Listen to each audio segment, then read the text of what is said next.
This is a video to demonstrate how to add code items to the system, and basically code items are the options that you see appear in the system in drop boxes. So I'll just show you what I mean by that.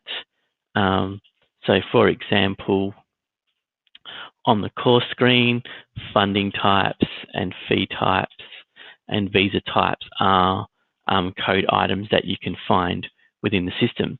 There's also some other types as well of code items. There's statuses, and so everywhere you see something like an enrollment status, that's a status, and then the HIMES fields are also stored in a separate area called HIMES questions under the system tab for editing as well. But today we're going to demonstrate how to edit code items. So the first thing we do when we go to edit a code item is we need to go to the system area and search code type and type in the type of the code that we're looking for, or if we don't know, we can search across all of them. So I want to add a scholarship type, so I'm actually going to search for scholarship, and you can see here quite a few have come up, and here's the one I want. So I select that, and here we can see the existing code items.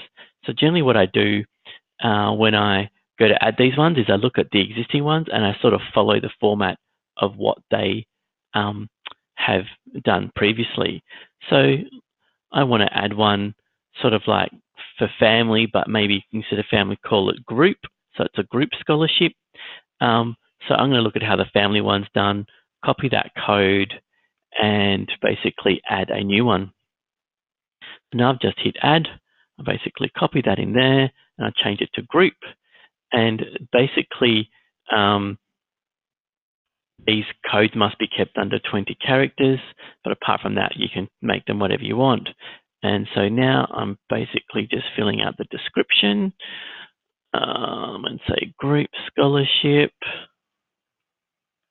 And once I'm happy with it, I've made it visible. I've put it in order 12, and I hit save code item. And that will go off and save it. And then just to confirm it's actually there, if we filter by group, you can now see that I have a type of group scholarship. If you want to see that appearing in a drop list, that actually appears for students under the units edit screen. So if we quickly load a student and we go to edit a unit, their degrees, we've got to quickly edit a unit. We can see in this drop box here, our new one called group scholarship should be in the list right there, and we can select it. Okay, so that concludes the video. I hope it helps.